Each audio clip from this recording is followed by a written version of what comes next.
Sahabat Shalom, malam ini kita melanjutkan topik tentang hijab. Kali ini kita akan membahas kebijakan dari pemerintah Arab Saudi yang mulai melonggarkan keharusan memakai penutup kepala atau hijab gitu ya. Jadi untuk wanita mulai ada kelonggaran. Nah, ini menarik karena nampaknya ada semacam perubahan kebijakan karena alasan politik atau alasan ekonomi, karena mereka membutuhkan kehadiran bangsa lain sebagai wisatawan. Jadi mereka membangun kota-kota khusus wisata, dan mau tidak mau mereka juga harus toleran kepada budaya bangsa lain. Tapi ini menarik karena kalau di Yahudi sendiri, di kalangan yang disebut seperti gambar ini ya, di kalangan Yahudi sendiri tidak ada perubahan gitu ya. Jadi mereka tetap bagi yang sangat-sangat fanatik ya masih pakai hijab full ya, bahkan mukanya nggak kelihatan gitu. Tapi di kalangan Arab malah mulai ada perubahan budaya gitu. Nah, kali ini kita akan melihat berita-berita tentang hal itu, karena ini bukan Kristen ya, jadi kita hanya sekedar sekilas membahas berita-berita yang beredar. Tapi juga kita akan melihat kalangan Kristen Arab sendiri, contoh-contoh yang live gitu ya. Jadi kita nanti akan melihat anak-anak muda dari kalangan Arab Kristen itu apakah memakai hijab atau jilbab atau sudah mulai ala-ala barat gitu ya. Kita akan melihat contohnya. Jangan lupa subscribe, share, like, dan jangan lupa komen-komen juga untuk mengungkapkan pendapat dan pandangan Anda. Tuhan hidup bersama kita. Amin. Ya, kita mereview sebentar untuk materi sebelumnya. Jadi sebelumnya saya bahas tentang jilbab dalam atau kerudung dalam ajaran dan tradisi Yahudi dari Yesaya. Ini ya, veil ya. Veil, kemudian juga di tinjauan Ibraninya, terus juga contoh-contoh. Nah, ini contoh dari kalangan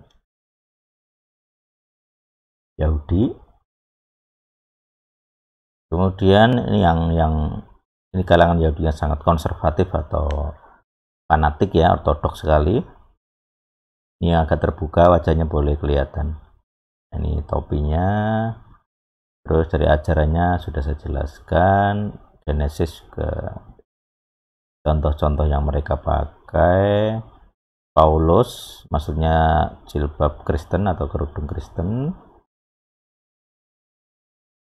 Terus ini yang Kristen, yang Paulus, ajarannya Paulus.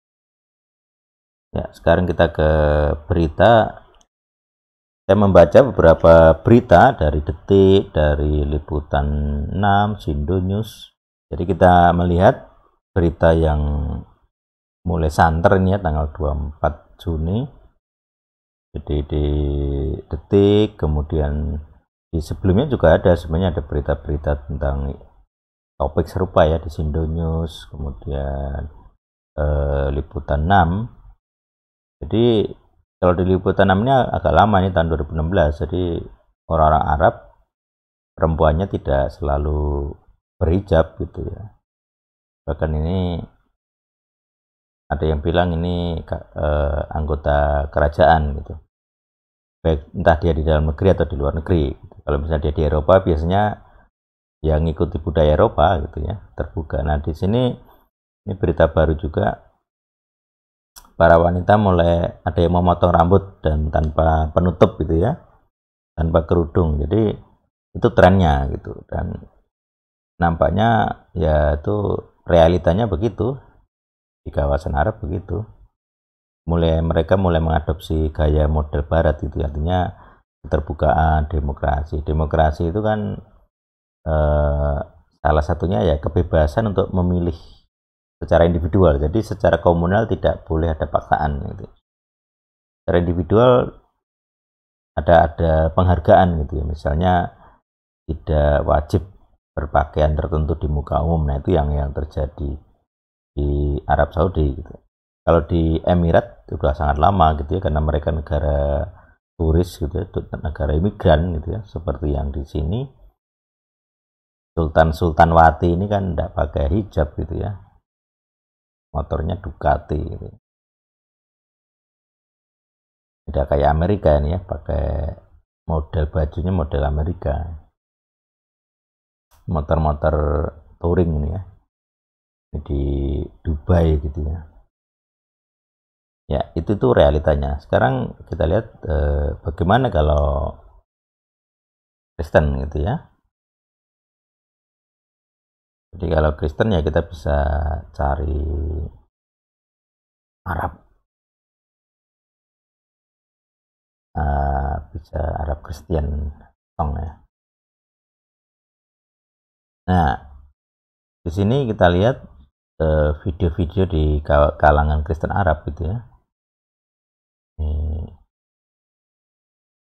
hijab ini tidak pakai, ada sedikit pakai, terus ini tidak pakai, nah ini tidak pakai, ini tidak pakai, Yahudi. Jadi kalau kita lihat Arab Kristen ya enggak, mulai ada perbedaan juga, ada yang masih pakai hijab, ada yang udah nggak pakai gitu, artinya dia mengadopsi barat gitu. Ini juga Arab nggak pakai hijab gitu ya.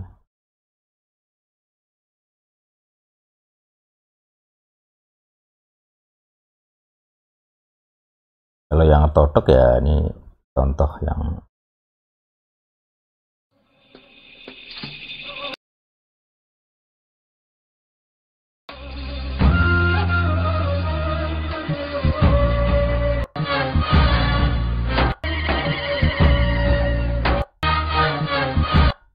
ini jelas hijab.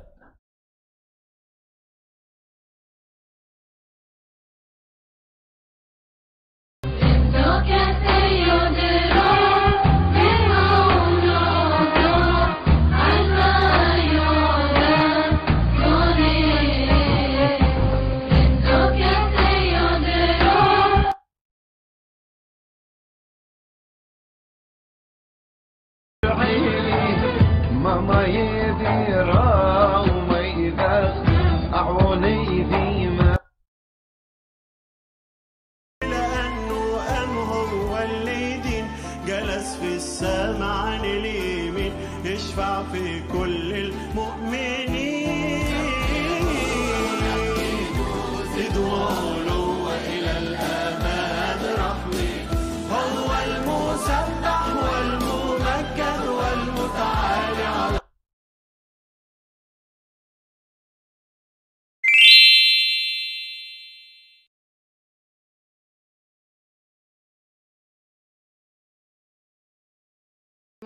And today I'm going to be doing a video request from someone in Eastern Europe who has asked that I would do a video tutorial on how to.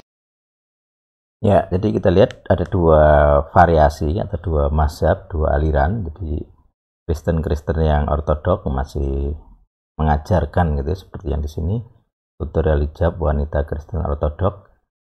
Tapi yang selebihnya itu adalah yang biasanya aliran-aliran Eropa gitu ya, Yunani Eropa, tidak memakai penutup kepala apapun. Kita lihat tadi ada yang nyanyi-nyanyi gitu ya. Itu tuh contoh bahwa memang di Kristen memang begitu, ada banyak aliran. Dan Paulus sendiri bilang kami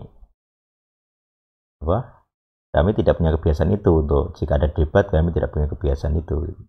Jadi kalau ada yang mendebat apakah